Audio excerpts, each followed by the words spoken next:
I have no idea why my microphone's not working. I was using it for a phone call just earlier today. Well, seems to be working now with your phone. So, yeah, thanks for joining us. This is Austin Bitcoin Meetup, and for everyone who doesn't know, this is Rassah. I'm not sure how to pronounce your real name, but That's right. You're with. We asked you to come talk to us today. You're with Bitcoin 100 and Mycelium, which just had some good, big news recently. So. Yeah.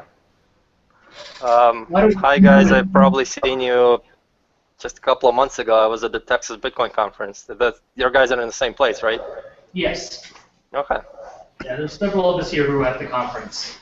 Okay. So why don't we get started? Can you tell us a little bit about Bitcoin 100 for those people who haven't heard of it? Okay, so Bitcoin 100 was started in November 2011. Was the idea that we would let's see, we would try to convince charities to take Bitcoin, and in exchange, we had 100 people pledge to give 1 Bitcoin each to any charities that adds Bitcoin as a donation option to their website. You know, mainly it was a way to advertise Bitcoin, get it out there, so that charities, by putting it up on their website, will show their users that, inform them that Bitcoin actually exists. In exchange, we pay them $1,000, and we also answer the question of what can I use my Bitcoin on. Eventually, a lot of the pledgers kind of got lazy, and instead of just pledging the money, they just gave us like 1 or 2 Bitcoins to hold for them, saying that just hold it for me whenever you get to, whenever you find a charity that will accept it, just give it on my behalf. And over time, we ended up with about maybe $2,000 worth of Bitcoin, which really wasn't a lot at the time. But once Bitcoin went from like 5 to 10 to 100 to 1,000, we all of a sudden ended up sitting in a big pile of money. So as of a year ago, we changed that from 100 Bitcoin per charity to $1,000 equivalent. We still have about 140 or 150 Bitcoins left to give out. And so far, we're almost up to 100 charities that we've given equivalent of about $1,000 to. So other than that, it's been, it's not really controlled, or nobody really runs it per se. I mean, I am a treasurer. I was asked to take over once Bruno Kazencios, who's known as Phineas Gage in line, he got too busy and stepped down and gave me control over it. But for the most part, anybody who is able to convince a charity that is secular, non-political, and has not accepted Bitcoin before to start accepting it, we send the money to them. And that's about it. So is that right that approximately $100,000 donated to charity through Bitcoin 100 so far? Almost. I think we're about 92, 93 at this point. That's still pretty good. Yeah. What was the last charity that you got signed up for Bitcoin? Actually, let me look that up. I have the info. Oh, no, I don't. Let me post a link to the... dang it. I have a BD... crap. If you go to bitcoin100.org, I believe, there's our address is on there, and if you look the address up on blockchain.info, what's nice thing about Bitcoin is all transactions coming in and going out are only coming out of the same address, so you can track all the money we have, and you can track where the money went to. Let me bring it up. Which means that all money going out, you can actually see where it went to. And it looks like it went to Women's Center in Calgary in Canada. But here's a link to the address if you guys want to see it. Yeah, we'll post that in like the video comments in our meetup too for anyone who might want to donate to that. The cool thing is that since the money sits online, although I don't have one of the private keys that allows to spend it, I'm not the only one. So anybody else can at any time step in and send it out too. It's kind of like all decentralized in a way, and with it being totally online instead of being in some bank, anybody can donate it, and anybody can send donations, and anybody can send money out when it needs to be sent out. It was everything completely transparent. All right, cool. Well, does anyone have any questions for him about Bitcoin 100? Yeah, sure. How has charity adoption increased or decreased lately? Is it picking up? Is it slowing down?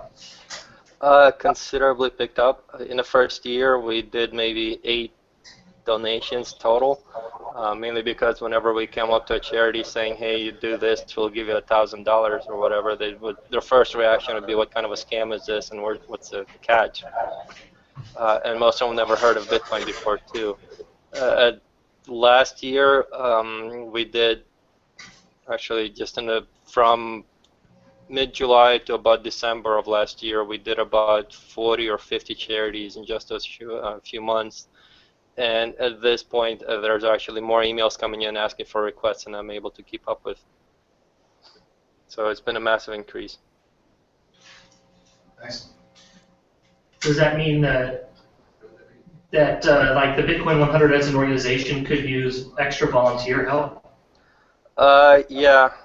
I think the first thing we would probably need is some sort of a shared email address, because right now everything's going to mine, and my email box for Bitcoin 100 stuff is getting full. I have no time to keep up with it. Generally, just for me, it takes, like, since I'm actually reading emails and replying, it takes about 8 hours a day sometimes to catch up on it on a couple of days or hours a week. So it's kind of a pain, but yeah, help would be appreciated. All right. If anyone's looking for a Bitcoin project to get involved with. Yeah. You have a question?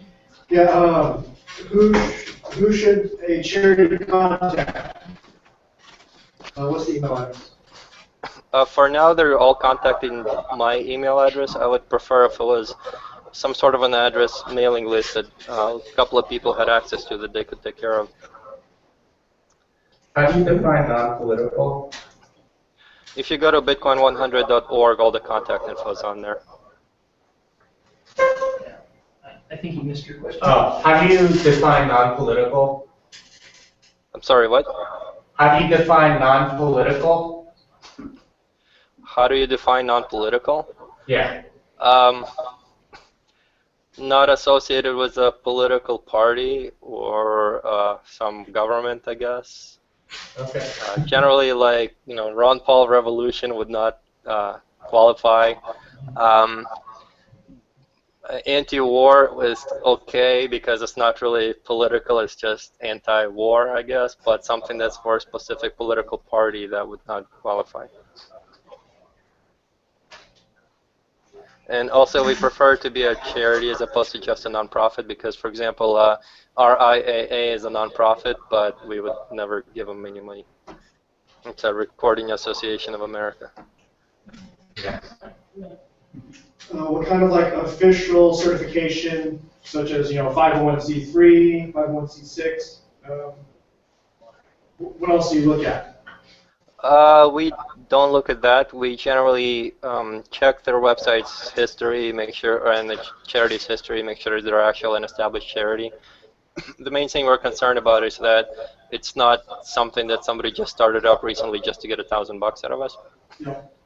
Because, for example, Sean's Outpost is not a 501 whatever registered charity, and also since our donors are global and the charities we give to are global, we can't really restrict ourselves to a specific charity because a lot of charities around the world aren't really registered with the U.S. government and stuff. Any other questions? Right. So, Mycelium.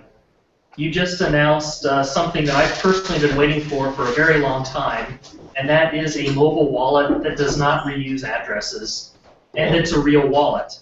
So what can you tell us about your 2.0 release? Yeah, so we implemented the BIP 39, BIP 32, and BIP 44 standards, which is HD, which stands for hierarchical deterministic. For those guys who don't know what that is generally a Bitcoin address gets generated from a random number, and then like a Bitcoin private key gets generated from a random number, and then you get a address from that. Anytime you want another Bitcoin address, you need a new random number. So whenever you want to back that up, that means you have to back up every single private key that you create. And that's the way the core wallet kind of still works, and a lot of the mobile wallets used to work, where they pretty much use the exact same address, because every time you create a new one, that means you need to make a new backup.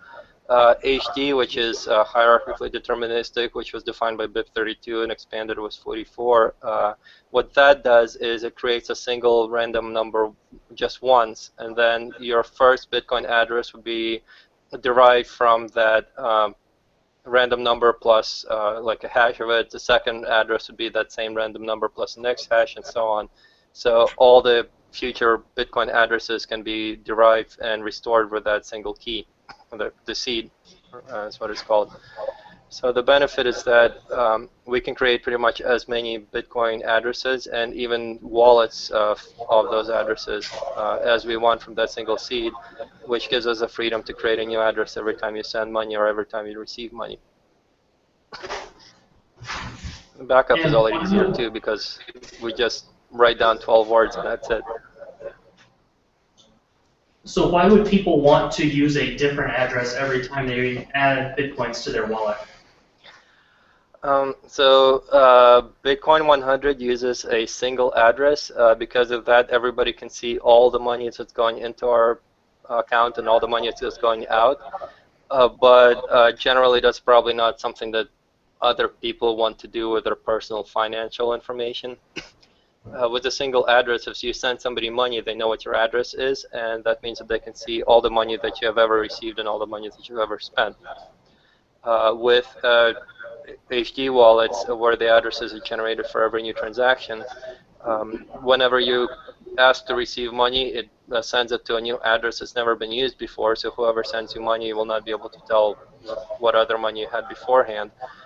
Whenever you spend money, the way Bitcoin system works is every time you spend, you have to spend all your unspent outputs, essentially balance of your account, and send the change back to some other address. So generally the way it worked is if I had, let's say, 5 Bitcoins and I needed to send you 2, I would create a transaction on a blockchain that sends out all 5, 2 of which go to you and 3 go back to me.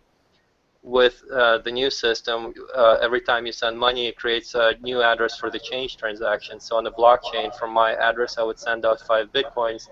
2 of them would go to your address, 3 would go to my new address. And anybody who is looking at this transaction online would see money leaving from my address going to 2 different addresses and has no idea which one is theirs, which one is mine. Which, as you keep using this, improves anonymity tremendously. And in the future, this also opens access to things like CoinJoin, where we can create addresses and mix coins with every transaction to increase anonymity even further. Right. One of the things that you've done with your wallet to get, I guess, to get better performance on the mobile platform is that you use server assist for balance tracking, I believe. Yeah. Is that right? That's correct. So the main reason is that if you have an SPV wallet, which is the original Satoshi Litecoin standard, which the wallet basically connects to a whole bunch of core nodes and pulls balances for the addresses. The problem with that is if you import a new address, just create a new one from scratch, in order to get the balance, you have to collect all of its unspent inputs, which means you have to go through the entire blockchain and find all the transactions that have been involved with that wallet. On small SPV clients, that typically could take a very long time. With us, the thing that our servers do is they take the core blockchain and parse it into a searchable database, which is about over 100 gigs in size at this point. But what that let us do is instantly retrieve a balance or unspent inputs for any address that you query for. Benefit right now with HD wallets is you can have wallets that have hundreds of addresses in them and get all the balances for your whole wallet within seconds. Before that, the benefit was that you'd be able to use cold storage feature of our wallet where you can scan a private key off of a paper wallet and instantly get its balance without needing to take some time to scan through the blockchain. However, other than looking up the balances of your address and receiving your signed transaction to broadcast, we don't actually do anything else with our servers. They don't have access to your keys or any of your information. Do you take any kind of precautions, or do you have any future plans to make it harder for your servers to correlate addresses between users who connect to check balance information? Yeah, we are planning on implementing Tor, putting all our nodes behind Tor. That way we won't be able to know who is actually asking for what address balances. Also, eventually we're going to add another benefit of having centralized servers like this is we're planning on adding CoinJoin. The way CoinJoin works is if you want to send a transaction to somebody, instead of sending it right away, you announce your intent. Anybody else who wants to make a transaction at about the same time adds their transaction along with yours. In the end, what you have is a single transaction that has a lot of inputs from a bunch of different people and a bunch of outputs to a bunch of different other people. And once everybody verifies that the money they're sending is going where it needs to go, everybody signs off on this giant transaction and broadcasts it all at the same time. So anybody looking at this transaction on the blockchain has no idea whose coins went to whom. And as you keep creating more and more of these CoinJoin transactions, the anonymity gets increased with every step to where it becomes almost impossible to trace. So with that, you need some sort of a central server to announce intent to transact, and that's one benefit that we'll be able to use with our CoinJoin as well. And this will, regarding like matching your transactions, for example, if you have multiple addresses and you need to send a transaction that requires a couple of them, if we do CoinJoin, there's no way to tell whether these two addresses both belong to you or if it's somebody else and you are sending this money to some other addresses.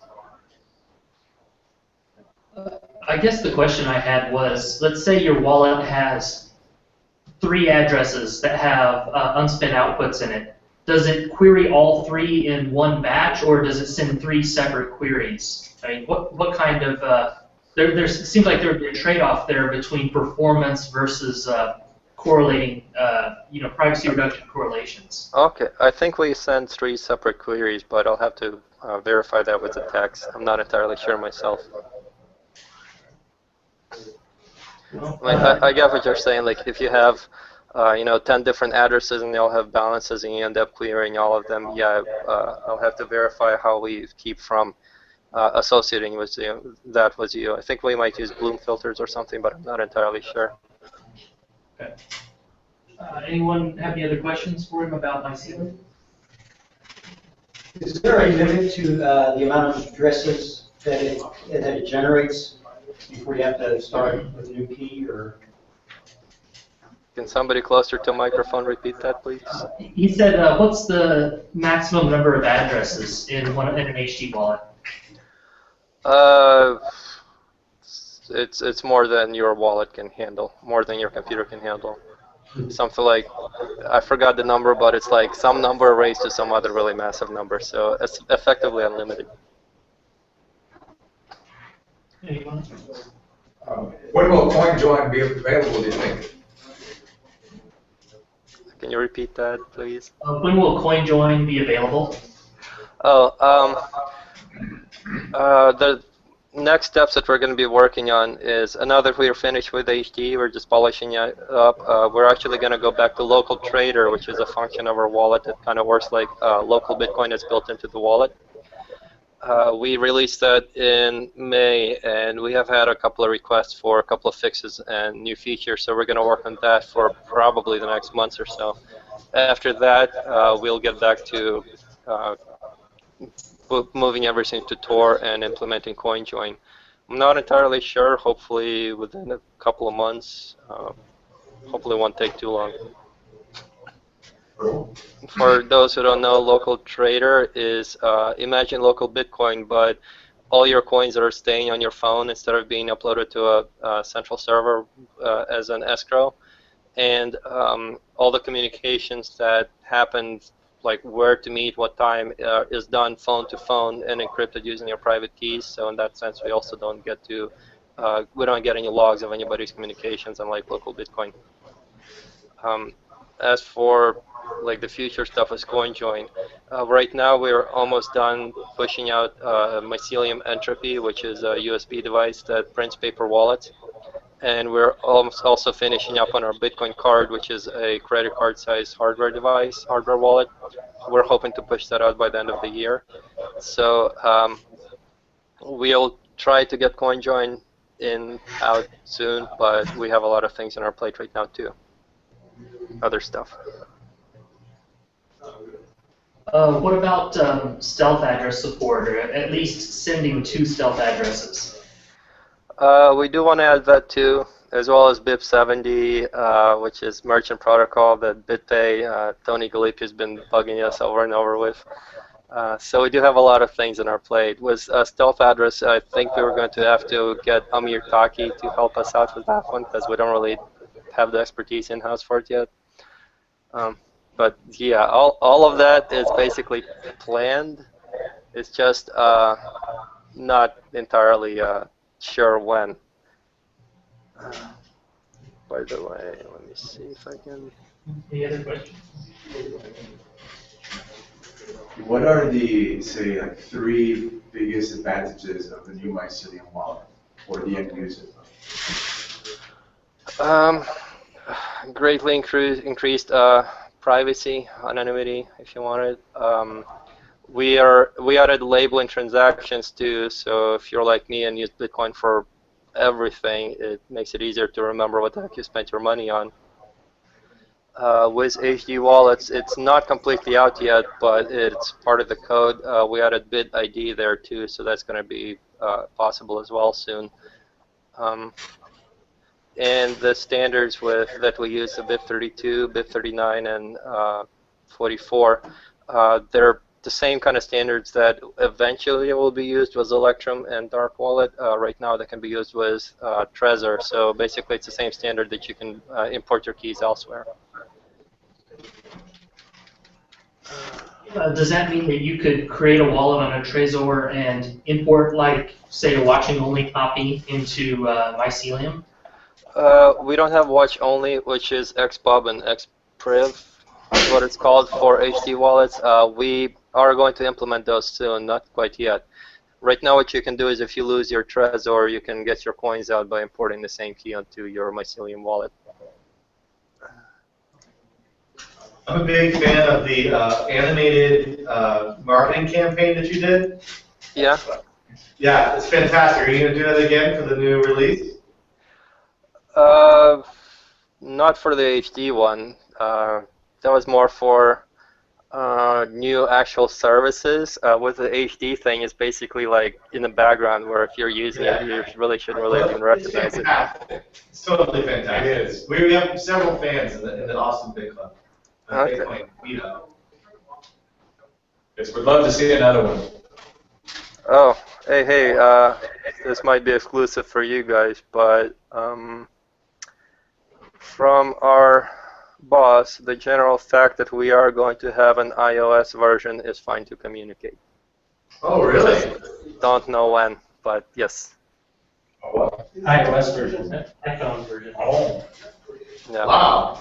So That's everybody sweet. who hasn't shot their iPhone yet, you're in luck. Is it? Are you developing it in Objective-C, or are you just going to be porting it through something like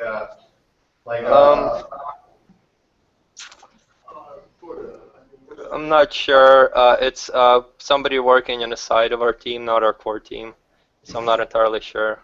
Okay. Sorry. Great. We have like a core team of developers, which are Jan Dreske, Jan Andreas, and I mean Jan, yeah, Jan Dreske, Jan Moller, and Alexander. Sorry, Andreas. God damn it, Andreas, Alexander, and Jan, who are working on a wallet, and we also have two more who are also working on a couple of our hardware devices. So it's kind of a mix. And then we also have a couple of developers that we don't really talk too much or sometimes don't even know about because our boss just kind of hires people from other places to do stuff. So for some of the things we can't really answer questions on because we don't really talk to them. Sorry. Yeah, I have one final question for Mycelium. How many users do you guys have now?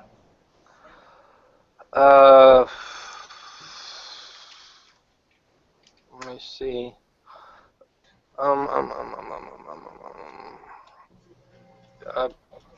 guessing around, ooh, wow. We went from 10 to 15 to 10 to 50,000. I would say probably about 20 to 25,000 at this point. It's hard for us to track because we have our app up on Google Play Store. We also have direct links on our own website, and we also have somebody putting it out on about 10 app stores in China. China is apparently full of app stores because Google is blocked there. So it's kind of hard for us to verify, but Google Play, we had about 15 to 20 downloaded already. Is there a method for the Chinese to verify that they have a signed copy of Mycelium? We do put up our signature on our website. If you go to mycelium.com, there's a hashtag, I mean a hash, not hashtag, sorry, for our APK. Yeah. Anyone else? Okay. You said that HD function wasn't all the way finished, correct? The what? I'm sorry? That there wasn't a watch only. He said something wasn't like. Yeah, so just kind of wanted to clarify that to see if when that will be actually finished, because that sounds pretty cool. The watch only for HD? Yes.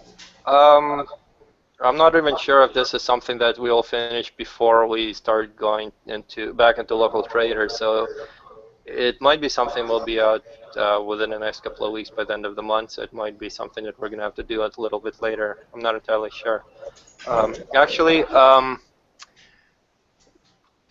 depending on what happens with mycelium entropy, or entropy, for you guys who don't know, it's a little USB drive that you plug into a printer's USB port where you print photos, and it shows up as just a JPEG with a private key and a public key on it. So you print out paper wallets by plugging it to your printer. The printer thinks it's a photo, you hit print, and it's done. Inside there's a computer that creates this paper wallet, and there's also multiple options that you'll be able to select. One of the options will be an HD seed. So I'm not entirely sure when we will have the HD seed available, but that HD seed will be both a seed that you can import into Mycelium as a full seed, as well as a private and a public watch-only version of it. So once we get that out at about the same time, we should get the Mycelium's watch-only addresses out too. What was that called again? Mycelium entropy. Entropy. How do you spell that? ENTROPY, entropy. It's the fact of life of things falling apart, basically. Third law of thermodynamics. There you go. Nice. What is the entropy source for entropy? So originally, we were using static RAM. When you power up static RAM, it creates a whole bunch of noise, and typically you're supposed to clear it out with zeros. We just read the noise directly. There was an article published about using this as a source of a true randomness, which we started working on this device way back in September of last year. A lot of that was basically verifying that it is actually random and under what conditions. So we did stuff like put it in the freezer and warm it up and stuff like that. We were once we announced the device, we had some concerns from people saying that it might not be enough. I mean, even though it creates over 9,000 bits of entropy and we're only using like 250 bits of it, the people are concerned that it might be influenced by other sources as well. So we added the built-in RNG chip that's in the device, and also the noise between, I forgot what it is, but it's like the noise between some chips that goes through, we picked that up too. So it's a couple of sources of it. Also, if you're still super paranoid about the device, in the settings file in the device itself, you'll be able to add your own diceware too. So it'll be a combination of stuff you add plus 3 random sources, which it'll be nearly impossible for anybody to compromise. And what are like mitigation strategies against printers and the printers themselves that might have, you know, readable elements of like RAM, like things being stored, or just not trusting a printer? Is it a good device to use on a printer that you can't trust? No, don't use this on your office printer or printers that have hard drives. If you use it on a cheap printer or home printer, just make sure to disconnect it from the web and then just turn it off and on, because most of the things don't store anything more than in temporary memory or metadata, like this file by this name was printed at this time by this person, and that's it.